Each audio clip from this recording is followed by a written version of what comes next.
Really? We're a lot better at that in Austin. Just saying. Come on. Louisville, wake up. Get the energy, the oxygen. Come on, wake up. Hello, Louisville! Man. It's like pulling teeth. Everybody here for the malware talk, right? If you're not, there's the door. My name is Michael Goff. I'm the lead for B-Sides Texas. I do the Austin Con. I just want to say our badges are cooler. We have like bottle openers in ours, so they're really functional. Just saying. Just saying. And my partner here, Ian Robertson. Good afternoon. Hope everybody's doing good and you got a good lunch today. You ready for some malware management framework? Yeah. All right. Ready to kick its ass? Yeah. Okay. All right. Afterwards, it'll be loud. All right. Participation is required here. We're going to ask some questions. We want to see a show of hands. We are keeping stats, so that's why we want you to participate. And then, AM, where's the bag? Where'd she go? She took the bag with her. You got the bag? So for those that ask the really, really good questions, we do have some swag to toss out. So 4 good questions, 4 good pieces of swags. Everybody here needs a t-shirt that's not black, right? So yeah, let's put it right there so you guys can see it. So we easily toss them. So logo wear, good stuff. All right, so participation, we're going to want to show of hands. This is somewhat interactive. We want to hold off the main questions till the end, but if you want a clarification point, then please ask the question, right? Interact. Participation. So quick poll. How many people here practice malware and forensics duty as part of their job? Hold your hands up. So about a third of you guys. That's pretty good. How about of those people out there that do the basics, how many people do the advanced malware and forensic stuff? You're getting into actually tearing it apart, looking at the CNC, looking to see what domains it's doing, that sort of thing. About a quarter. Okay, good. And of course, how many of us don't have time to do this as much as we want to? Yeah, okay. About a good third to half. All right, good deal. So how many organizations respond to suspect? How do you do this? How do you respond to the suspected malware? Do you guys accept AV? As, you know, hey, it scanned it and found it. Am I going to see any hands? 0. Oh, awesome. It's going down every time we do one of these pressos.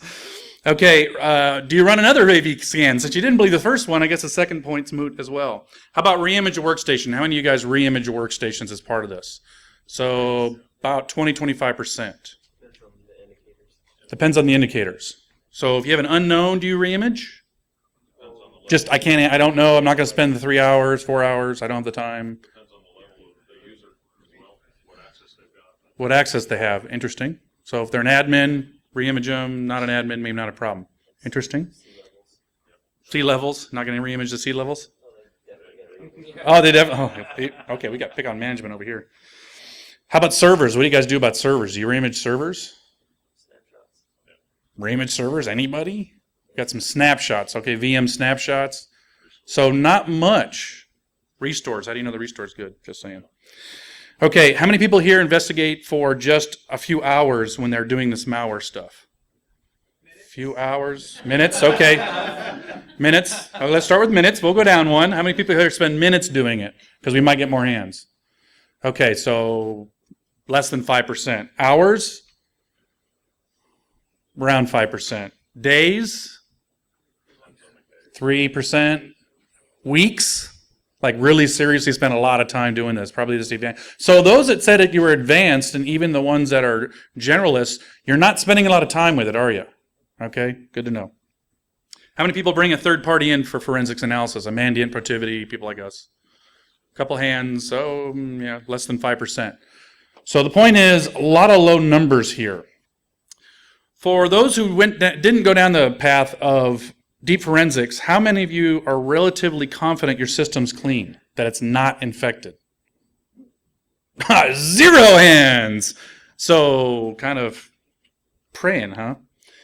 So interesting. So if you notice, not a lot of you guys raised your hands. So our confidence level is definitely low or zero. You don't have a lot of time or spend a lot of time, and very few of us are experts. It's kind of the take of that. So according to CyberArk, I found this interesting. If you believe vendor slides, I'm just saying this is what they report, so I report it because I find it entertaining. So CyberArk makes a password management solution if you don't know who they are, but they say 51% of our systems are currently pwned based on whatever study they did, however they did it. And 57% of us put too much value in AV. Would everybody agree that we put too much value in AV, or management puts too much value in AV? Do any of you put any value in AV? Not much. Wow. This is a tough crowd for this stuff. I don't tell you, really impressed. All right. How about the total quantity of malware over 10 years? Now, this is interesting because how many people here know actually the numbers? So this is total malware. This is new malware. In 2012, there were 110 million pieces of new malware reported. Okay? By May of this year, January to May of 2013, it exceeded the new malware of all of 2011. So if you notice this graph, it's just skyrocketing, and 2013 is going to be even taller. If you notice, there's 2012, 2011, so we're already at 2013 higher, and we still have 7-8 months based on May. So serious numbers, yes? Can you clarify how many of those are derivatives, how many are real, true, unique forms of malware, not just mutations? That's a good question. AV test doesn't report that info, so we don't know. Those are unique by hash, right? Yes, they'll be unique by hash, correct. No worries.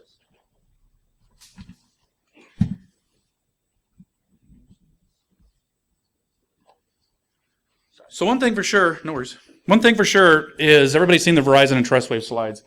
We are taking way too long to detect this stuff, right? If you look at the actual statistics, both Verizon report, which is 0 in seconds, minutes, and hours of detecting a compromise, and whoops, that wasn't supposed to happen. And also, TrustWave saying the same thing, very low. They have different market spaces, but the bottom line is we are in this space here, a very low detection to compromise. Does everybody agree with this? Would this be an accurate number? Yes?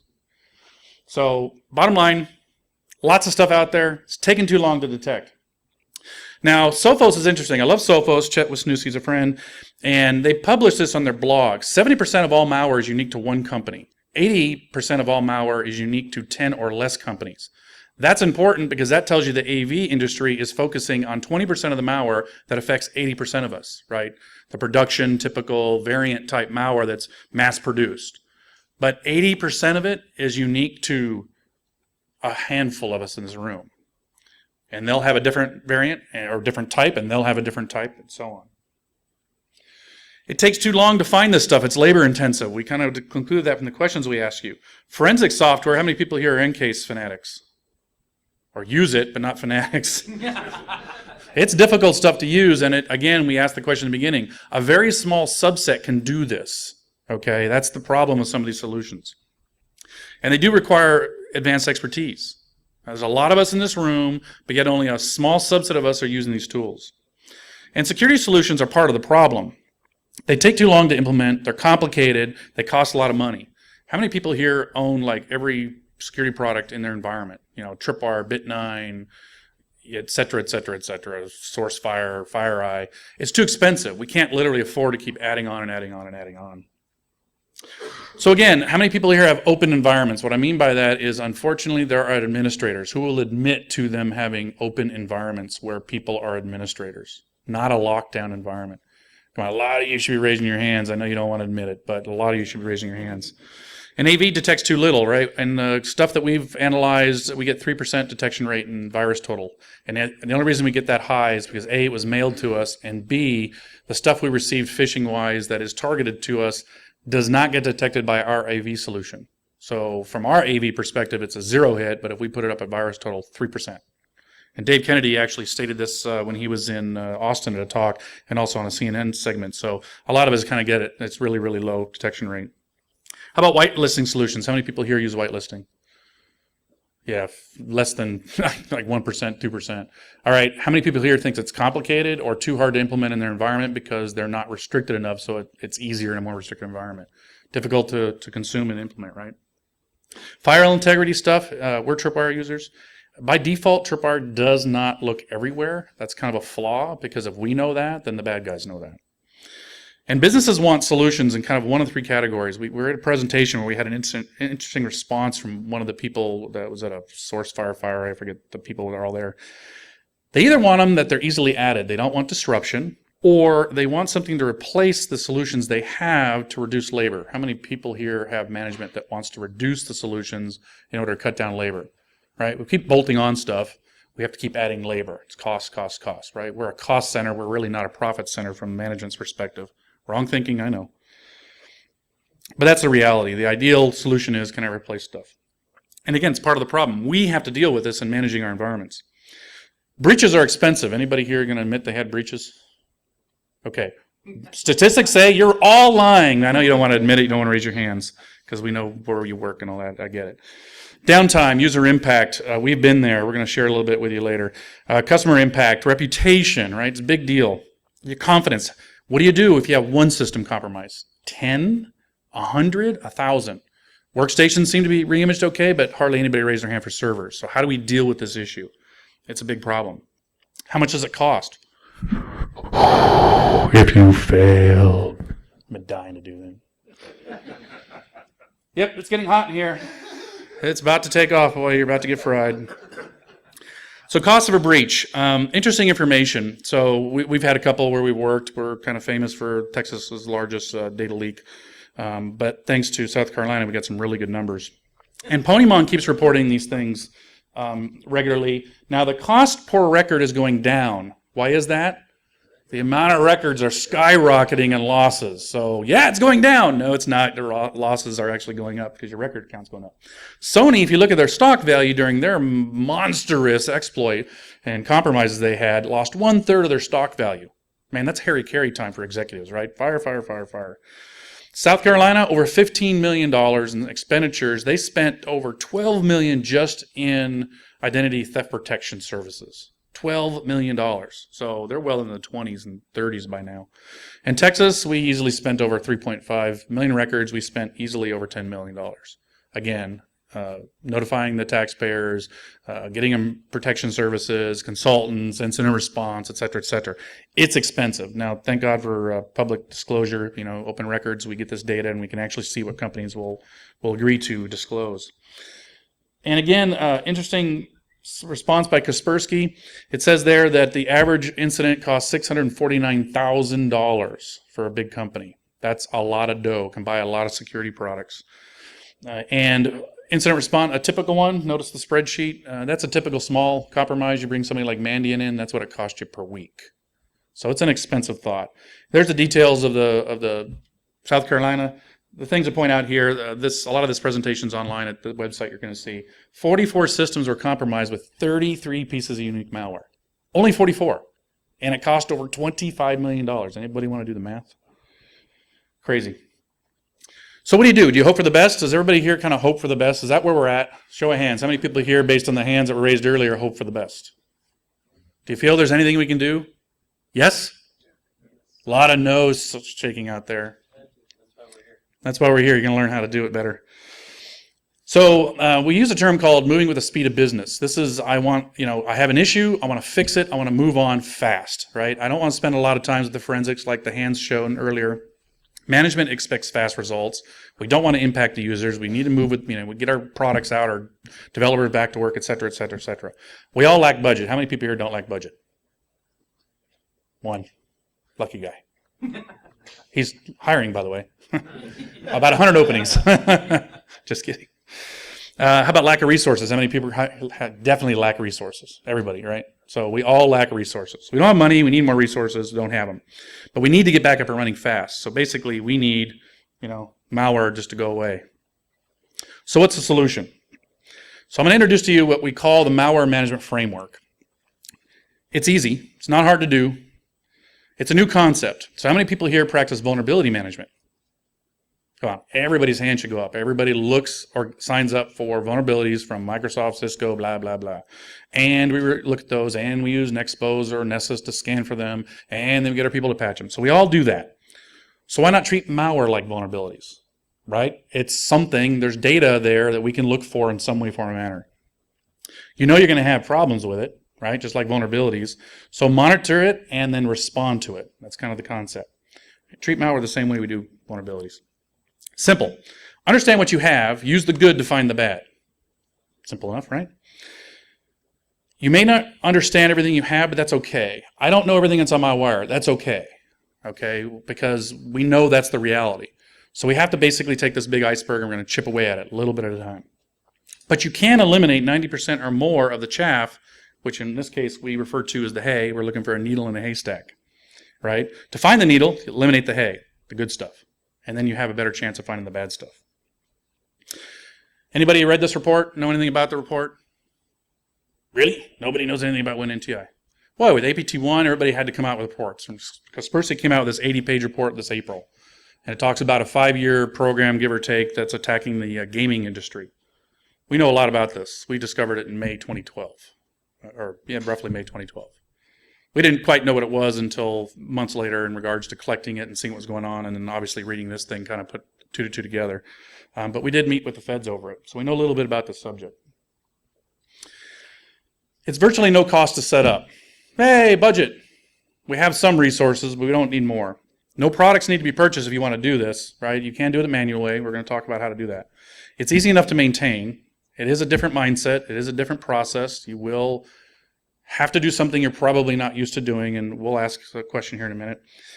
And it will significantly help reduce incident response cost. When we had to bring in Mandiant a second time, it was very quick that they realized, and we verified through their realization, we didn't need them anymore. We had found what we needed. They verified, yep, we found pretty much everything, and off the door they went. Saved us a lot of money. That's a big goal. Yay, win for InfoSec. We now save the company money. So when they have to respond or you have to call them and you do this, you're going to save a significant amount of money because they don't have to start from scratch. That's a key point here. So again, just think vulnerability management, but yet with dark malware here. Right? Got malware? Want some? We got lots. So how do you do it? 3 components. The concept of a master file repository, the MFR. Malware management, think vulnerability management, same kind of idea. And then the tools you're going to use, whatever they might be. Of course, we got to have pictures, make it easy for people to comprehend. And so there's your repository. Notice it is not on the wire. Thumb drive, CD-ROM, I don't care how you do it, DVD, etc. But basically, that's a concept. You got an InfoSec system you might actually use to execute against. We have BigFix. We deploy scripts to BigFix. We can send BigFix out, do it, collect it. Real easy to do. And then you basically target your systems and say, hey, this is everything I know. Now, can I compare it to something I know that's absolutely good? Use the good to find the bad. So again, master file repository, think of it as a brand new build. Everybody's got standard workstation builds, standard server builds. Well, maybe not standard server builds, but you could. You can get a beefy box, an old server, put VMware. We use EXSI for ours. Put VMs in there, load Windows 7, Windows 8, Windows XP, whatever you have, your turnkey image, load the stuff up. And unplug it from the wire, connect it long enough to patch, download all your updates, however you want to get them, install applications, download your updates, do the Adobe, do the Chrome, do the Firefox, etc. Take them off the wire. Real simple concept here. That's a lot of files that are going to be on those boxes that you can absolutely trust. Would everybody agree that basically that's a very trusted, what's in that box at that moment in time is very trusted? Show of hands, people kind of agree with this? So it doesn't require a lot of time. We monitor new applications being installed roughly amongst 1,000 users and several thousand servers. It's surprising how little new software gets added. It's kind of like a spotty thing. 2 or 3, blunk. 2 or 3, blunk. So it's real easy for us to keep up. I think you'd actually be surprised how little users install software over time. It's a bell curve. They build a system and they install a boatload and then it really drops off and you have little spikes. So from a keep it up perspective, it's actually pretty easy. It doesn't require, enterprise hardware. We're talking, give me whatever you got. Because the system doesn't really have to do anything. It's just holding files. Install all your apps, your WinZips, your 7-zips. Talked about that, right? All your browsers, whatever you have, whatever you see on the wire, whatever you know about, just install these things. I've got licensing issues. What do I do about that? Well, you can just copy the files, extract them, deal with your vendors and see. Unplug when you're done. Can't say that enough. Update whenever you update. Test group goes out. Oh, I got to update my stuff too. Bloop.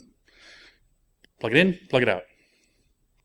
I think there's a commercial like that. Just plug it in, plug it in. Jedi tip. If you combine this new application set with your application approval process, then you're killing two birds with one stone. What I mean by that is, how many people here have a website that they send users to where they can click and download and install applications? I've worked for a couple as a consultant, and really nice to see. So the users can go to this site and download anything off of it. If you do that, then you know everything on there. When you first get a new request and you go through the request process, you take a copy, install it on your MFR, and now when it shows up in your environment, you've already taken care of it. So if you close that loop, it's going to save you a whole lot of time. Not a lot of people do that? Really? Different process, but similar. You may use the SSCM or whatever to push out the same kind of thing. But open a help desk ticket, make a request, I want to use this, boom. So if you can get tied into that, big advantage there. Did we say unplug it? We cannot stress this enough. Think RSA, bit 9. These systems are online. They stay online. If you want to trust a system, do not leave it online, period. Unplug the dang thing. There is no reason for it to be on the wire. If you've ever been to a malware analysis class, what do they tell you about your VMs? Do not put this on your production network. If you want the malwareans not to crawl around your network and get the system, don't have it online. Ethernet cable, unplug. Ethernet cable, plug in. I mean, practice that, right? Put a condom on the end of the plug if you have to. Hey, safe surfing. You could highly isolate on a VLAN, but do we really trust that? I don't. Our recommendation here is unplug this VM. It's a desktop that sits underneath your desk, sits in your little lab area. You load it up with VMs, multiples. You load your stuff on there. It doesn't take very long. Patching will take you far longer, by the way, than what I'm just talking about building it, and everybody's nodding. Yep. And you want one of each type, XP, whatever, application, whatever. You can do it by, a lot of companies have this concept of, I have a build for department X, and I have a build for department Y, and a build for department Z. Then build it that way. Use the process you already have for build systems. And of course, you'll be malware free if you kind of practice this. Happy Darth there. So incident response, we talked about this. An incident you have, need help you will. So yes, investigate the suspect system. You've got this MFR built now, so I'm going to investigate a system that's something funky, whatever the triggers are. They can be anything that causes you some suspect. In our case, we do this proactively now. We don't wait for something to happen. We actually watch our environment all the time. Use your repository to eliminate files that you know are good. Because you just built this thing up, you are getting rid of a lot of hay. There's going to be very little left when you practice this. And again, you haven't bought anything yet. And if you bring in us incident IR people and you say, hey, I need some help with this incident, you're going to show them this and say, and by the way, there's only these 100 or 1,000 files that I'm concerned about. Man, how fast is that to analyze, right? Much easier than looking at a whole system and say, I think it's on that box. And I've heard stories by incident response people that say, that one server's compromised. He goes in and looks and he runs the agent on everything else, and suddenly you find 100 that are compromised, right? So this is a big advantage to IR people, your own as well as the external folks. And again, saving money. This is a win for InfoSec. You want to know how to convince management why you need to do this, why you need the hardware? This is why. It's going to save you money. If you've spent that money of the numbers we saw earlier, trust me, you'll understand. We definitely do. And yes, you can use external repositories, but might I point out, that too was breached. So do you really trust these external repositories? You know your environments better than anybody. You know what applications you use better than anybody. You're familiar with those applications, the files that they install. You are the trust factor here. No longer the external entity that costs money to pay a lot of money to do it. You guys trust your own application space. And again, treat malware like vulnerabilities. There really is no difference. Understand the behavior. Use this data to know what to look for. We're not talking about CNC callbacks. We're talking about the where it resides, what the file extensions are, the unique things. I drop this file on this box. How do I find that? Get rid of the good. All that's left is stuff to investigate. Exclude the knowns, and the unknowns will appear. It'll be a lot easier. So again, vulnerability management, malware management. The takeaway here, Jedi tip, is these are locations, file types, variables, %temp, etc., reg keys. So if you study this and you put a spreadsheet together of the stuff that you see fairly regularly, if you're in the financial industry, you're going to be really interested in the financial bots. And you kind of understand where they're going, then the tools you have, like we have BigFix, we put an analysis in for BigFix, we can go out and look for that data. So Jedi tip, if you're taking notes, this is one good tip I got for you. Monitor program data, any new files or new directories. Monitor %temp, not only Windows temp, but the user's temp directory. As a user space, it gets dropped there first before the user clicks on something and it will get pushed elsewhere. So monitor that. That's where you look first. monitor Windows directory. They drop files in there for DLL injection, launching of Explorer, etc. They'll drop new files in System32. They'll put log files in places like fonts and the system's users profile directory, System32, config, system profile, blah, blah, blah, app data local. And definitely look at WBM directory. That is a very popular place to look. So you're looking for these tidbits, and you're going to basically start using the malware management framework with your repository to look in these locations, scripting it or elsewise, to be able to start discovering these oddities. Hey, WBM, a new file shows up, I'm going to investigate that. Bam, you're alerted pretty quick by your scan. So how do you do it? Traditional forensics, too slow, takes too much time. We asked that question in the beginning, so definitely an issue in regards to that scenario. But you can use SHA-1-Deep. How many people here have used the MD5 and SHA-1-Deep tool? Should be a lot of hands raised here. SSDeep, if you want to use that funny, weird hash thing that they do. SigCheck, recurse the directories. You're basically going to do that on your MFR.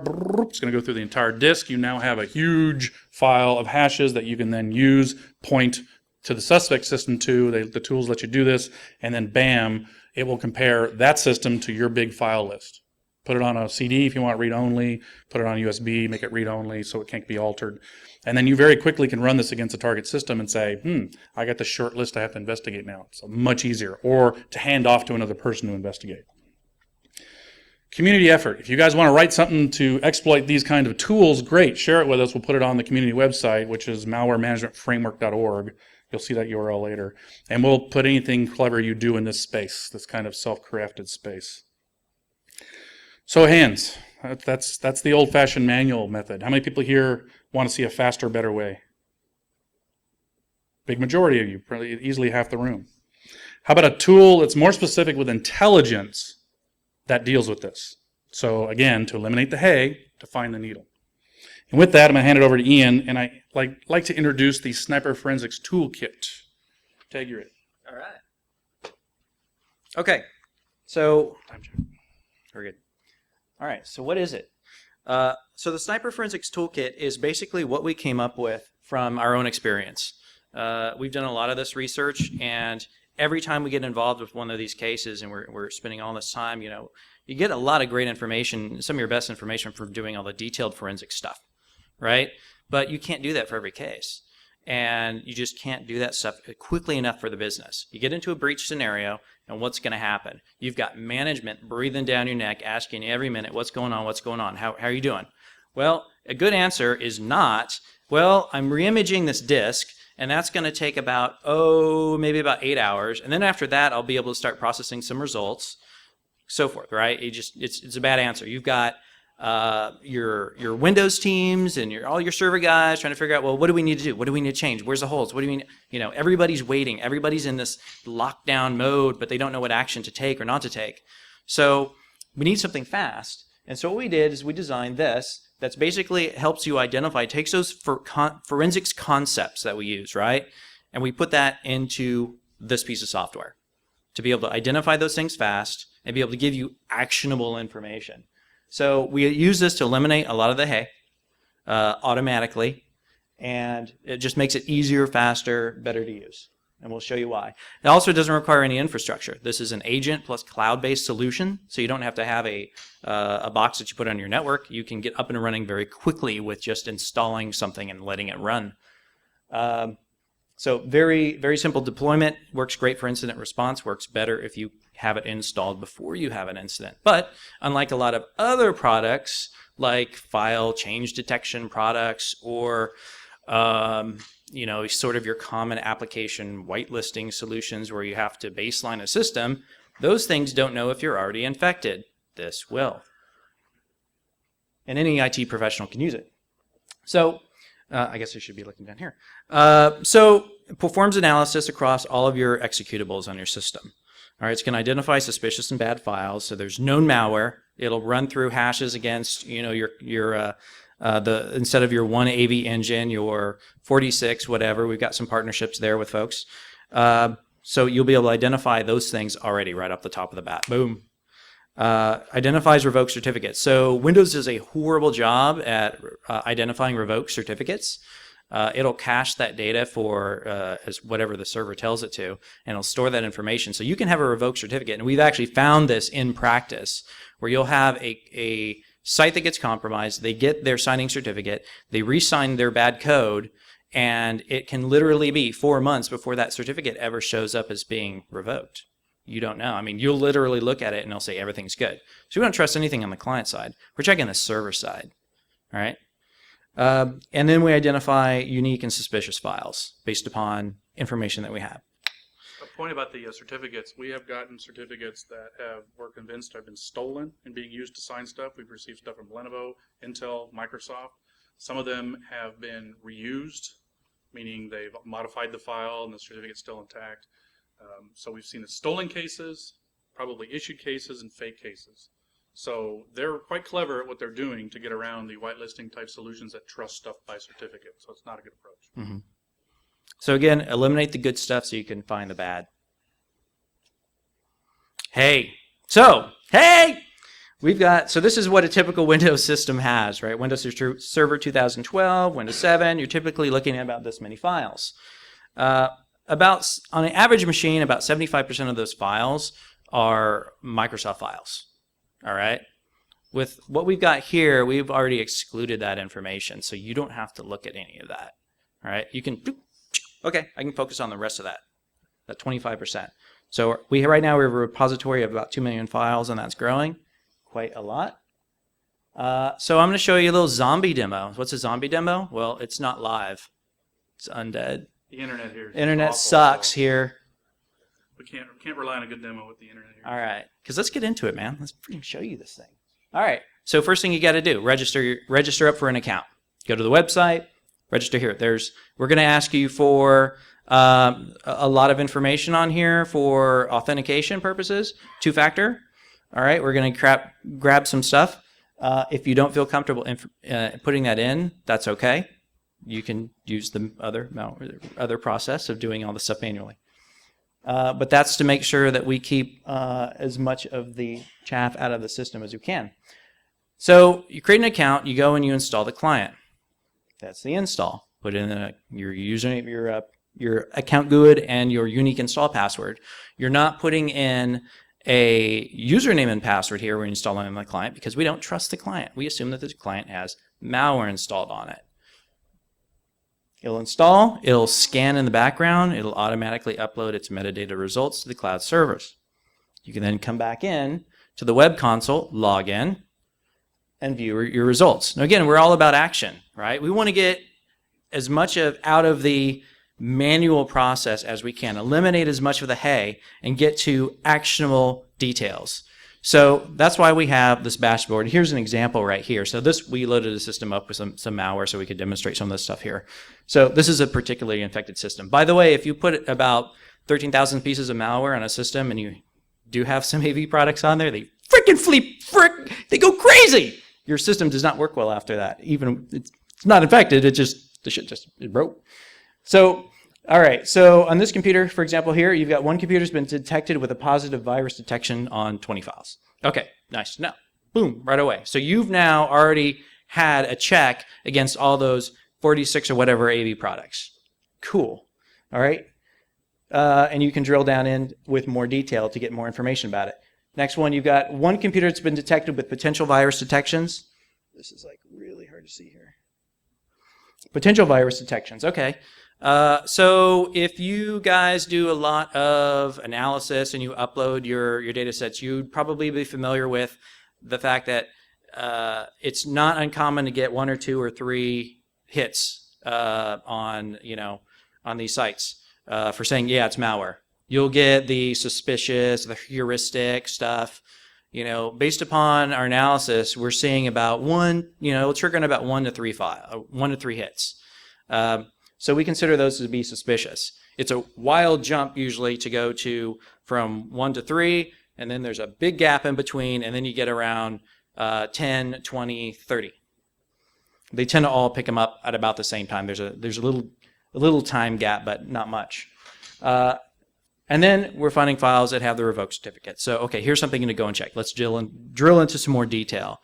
So just the things right off the top of the bat where you can take action on it right away, okay? Here's some stuff I need to go and look at right now. And we'll give you some dashboard activity. You can see what's going on in your network, the new certificates, programs, files that have been discovered over time. And we have a little dashboard here that shows the virus scan progress that's going on in the background as we're checking your hashes server side and checking your content. Certificate validation process, which is going through and checking all your certificates to make sure that those are all cool. Unique file tags, so you can tag these files based upon what you want to do with them. If you want to say that they're untrusted, if they're trusted, if you want to defer them and do more analysis on them later, come back to it. So it'll show you a breakdown. And then we give you a top 10 products that are installed across your environment. And so what you can use that for is you can use that to help build out your master file repository. You can take those files and say, okay, this is what I have most of. So if I do the top one, that's going to go and eliminate most of my stuff. And you can just go through and chunk through that. So that'll help you build your master repository. Now, once you get into some of the detail, here's the kind of screen you get. So this is the certificates tab view. And we show you what who the certificate is signed by, the unique computers that it's installed on, the unique files that have that certificate across your system, and the status of that, what the result was from our server-side checking. Programs view. So this is the collection of programs. So these represent, so you may have Adobe Flash, whatever, right? You have a certain number of files that are associated with that. So this will show you that program and that version of all those files. Again, the unique number of computers and files that are associated with that. If you have one computer that's got one program and it's got a weird program name associated with it, you're probably going to look at that and go, what the heck is going on? So you'll see those standouts. You can sort, you can do all sorts of filtering to drill down and see more information. You can also go right from here and tag those and look through and go, okay, I'm going to go ahead and trust that. I just installed that program. I'm going to go ahead and trust that. So you can eliminate that, hey, every time you do that, your view gets shorter and shorter and shorter. Unique files. So these are the actual individual unique by not just SHA, not just a hash, but there's multi-factor behind it. So we're eliminating the collision issue. This will show you a lot of detail on the file details themselves. There's a lot of other information that's not shown on here, but you can select from some of the drop downs. You can add additional columns, expand it out. You can get a lot of information on these files. It's the same kind of stuff you would go through if you were doing a manual analysis on these systems, right? Let me look at this. Let me do the SIG check. Let me do the, look at all the properties of the file. Let me see, all this detail. Let me get some information about it. So it's just in one easier view. Click on the next tab. File instances. Where are these files located? So I can click on the unique file here, right? And I can drop over to that file instance view, and now I can see where all of those files and all the instances of those files are. All right, you don't care necessarily, you want to see a view where I see all the files across my operating system. I want to know how many unique files. What are the unique files? It may be named 5 different things in 5 different locations, right? Again, eliminating the trying to get you to the information that you can act on is the fastest, quickest possible. Right now, we're focusing on executables. The fact that it's a DLL is irrelevant. We're doing a DP. Yeah. Kind of a neat thought there is, in the course of us dealing with some advanced malware, if we chop the head off the snake, I don't care if the body's lying around, this stuff can't run anymore. That's really the goal here, is to find that head of the snake so we can clean up and move on. All right, so again, you can use this information to update your master file repository. The easiest thing to do here is you identify which system is going to be your master repository. You go in the console and you tag that computer as a master. When you do that, every file that comes in here is automatically tagged as trusted, is tagged as master, and you don't have to see it in your view anymore. It's gone. Automatic. So again, reducing that, further down. Yeah, you install one app across 10,000 systems, 10,000 files, plus all the associated programs with that, disappear. You just have to do it once. Yeah. So it definitely has a huge gain. And if that system is just part of if you've got a system that you bring up and you push with whatever your software deployment stuff is, and you just push to that one and then let it go and scan and upload, boom, automatic. I mean, there's like no effort. We're All right, kind of now shocked how little effort it is. Honestly, we were thinking it would be much more to start installing these apps and watching people install stuff. Surprisingly low. if you have software licensing limitations, let's say that you only have 3 copies of software XYZ, and you can't install that on a master repository system. That's okay too, because what you can do is you can go in.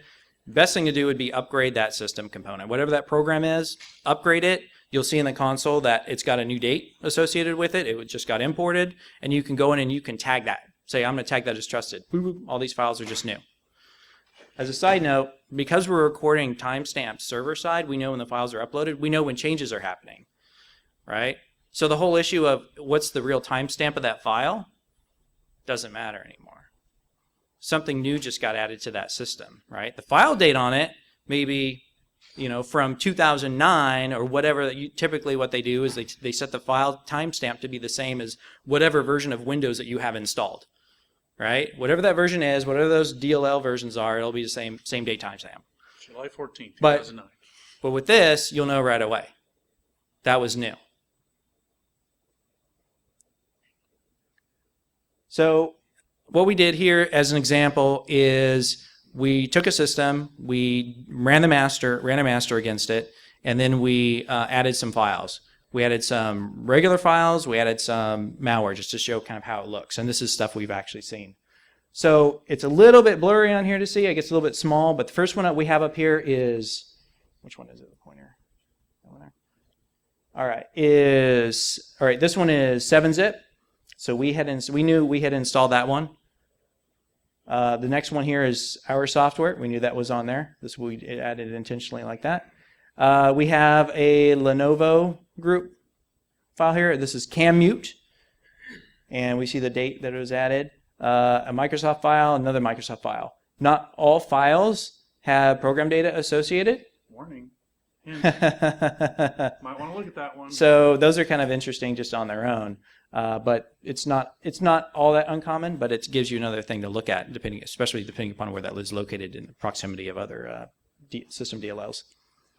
So let's drill down to one of these files. So here we have, this is the camera driver. So we had a system that had created a new directory called camera under program data with this new DLL, but we hadn't made any changes. That was malware. So we checked into that one and said, yep, AV never triggered on this. This is unknown to AV. So, but just the fact that, hey, we've got this new thing. Let's check out this new thing. What is that? That was a big sign. Another one here, this one is a file called intel.exe, and it's sitting in program data directory.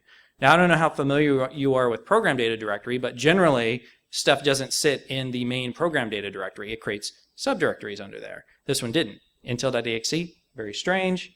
Malware. And of course, these aren't in the master file repository. And then these two Microsoft files, all right, Windows operating system, docproc.dll and cryptbase.dll, and okay, everything looks pretty good here, all right, except there's no certificate associated with it. Usually, a lot of the Microsoft files are signed. These ones are not. But more importantly, it's a Microsoft file. The Microsoft file is in the repository. Why is that there? We didn't patch. There weren't any patches going on. There wasn't. I mean, it's not new. What's going on? That one was also malware.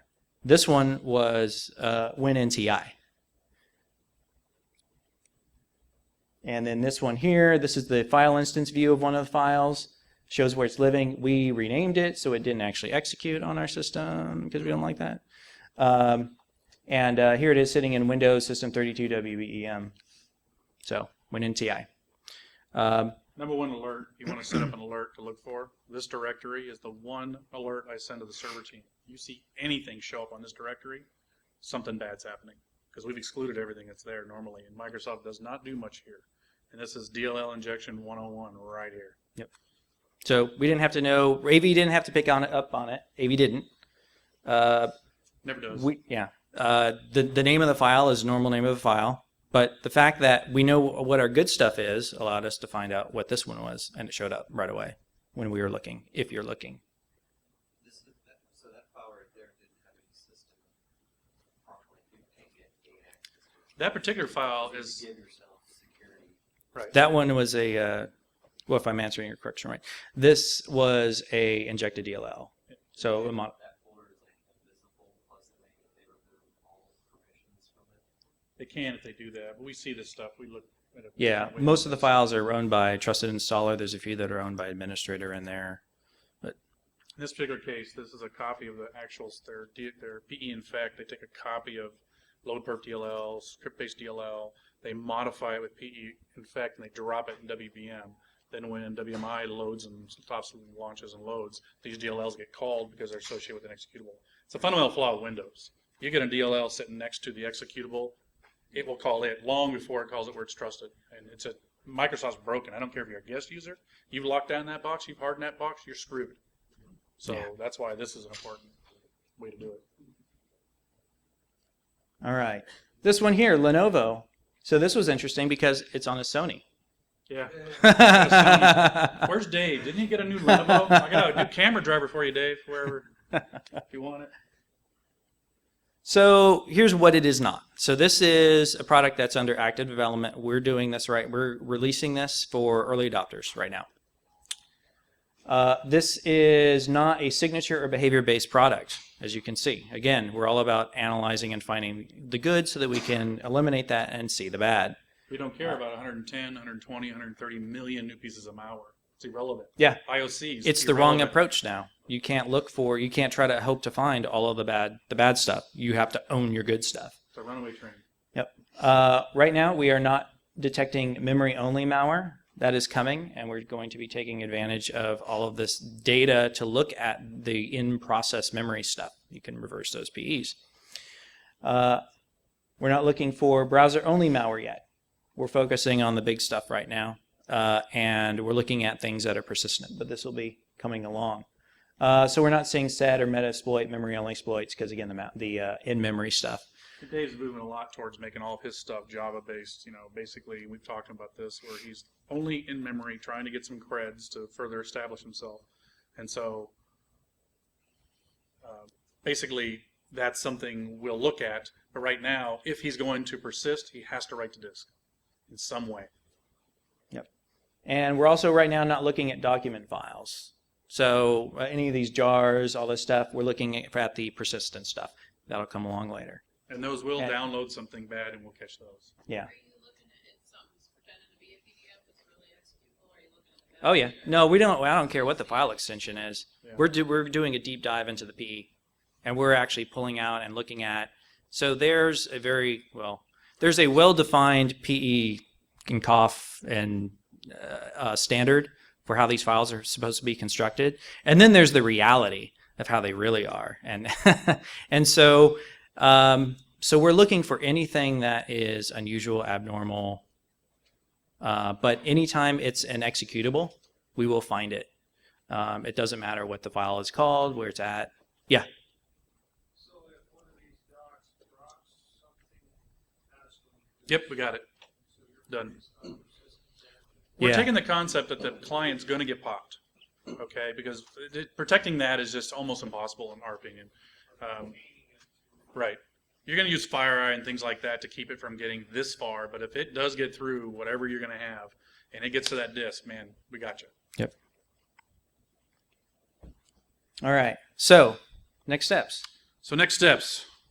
Got some t-shirts coming up here, 5 minutes. Go build a repository and use it. How many people here think that building this repository is hard? Your question about the repository. Yep. One person out of the room thinks it's hard. Why is it hard? 10,000 applications. Chip away, chip away, chip away, chip away. Yep. Now, there's a way to deal with that. In our case, we have 5 versions of the same thing, WinZip A, B, C, D. Run BigFix or SSCM, delete those programs, and then the user will install the latest version, and boom, they're clean, right? So there's a couple ways to deal with that. But yes, you don't have to do this all in a week or a month. You can do it over time. Well, they don't have to change. That's the thing. This doesn't change the user's behavior. No, I'm not talking user, I'm just talking process. Process in general. Yeah. Good deal. I was just going to ask you, like in a server environment where you've got a couple gold builds, Yep. this, that kind of thing. How do you verify that gold build's good? Well, I don't, somebody else does. Well, there you go. But like in the laptop environment, you've got different departments, finance, legal, Yep. whatever, and they've all got their own file sets and application. Yep. And then there's the personal stuff they want to put on there because Yep. it's an open source tool. It sounds like the MFR could be still pretty bigger. It will get bigger. There's no doubt. You will install these things and you will add it. Hard And to define. I mean, it's every time a user installs a new product, you install a new product. When you see it show up and however you're monitoring that, you install it in the MFR. Now 10,000 systems, 20,000 systems, now bloop, if they have that application set. these are like one-offs. Though. That's okay. You know, 95% of your environment is going to be very similar, very small, and it goes like this. So go after that 80% rule first and worry about that 20% later. Yes. How do you work around the agents not So the comment is, how do I check on agents? You're going to be able to monitor in our console when an agent doesn't check in, thus you'll investigate.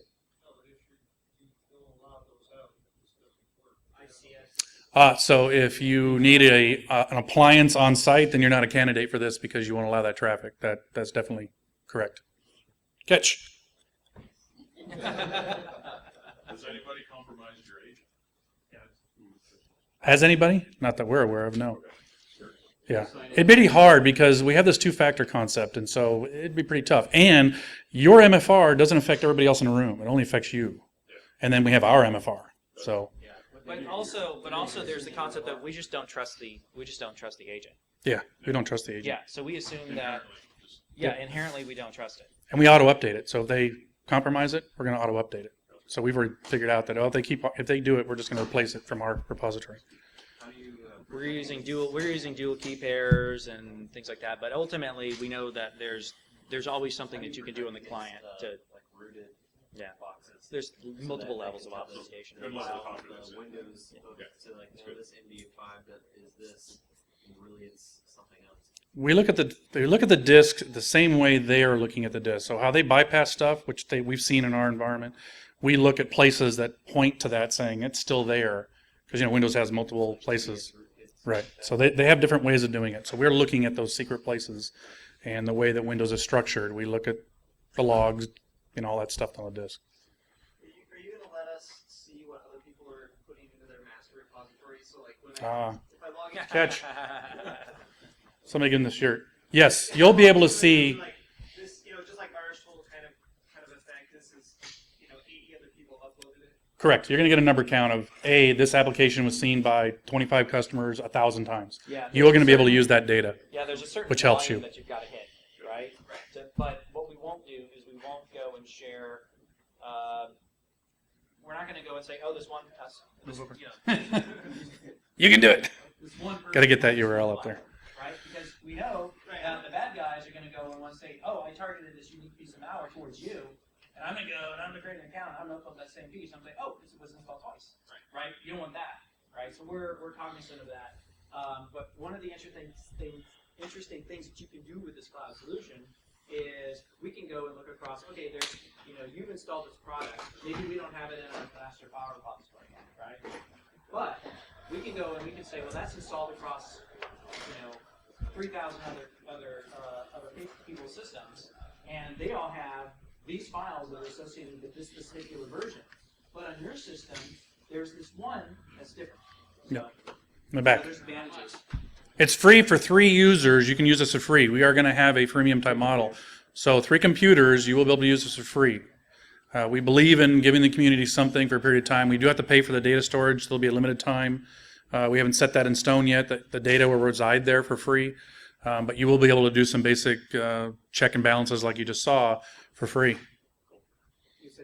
So try it. Be an early adopter. Give it a try. Send us your comments. Those that participate will move up the ladder. You said the results from the sniper tool uploaded to the cloud. Only the data. Any files we upload go to the checkers that we have. But Don't allow it to be uploaded to outside of the company. yeah, then you'll have to wait through the appliance piece if we get around to doing that. Wouldn't be a candidate. Yes. All right, how are you securing the data uploaded to the cloud from leak caches? That's a lot of data. It is a lot of data. My servers, you know everything about my environment. Yep. Well, not a lot of stuff. It's the way it's structured, number one, but also encryption's in place and everything else. So we're security people. We kind of know what's going on there. There's metadata. We know Different that there's questions on your two factors. I need. Yeah. So we definitely take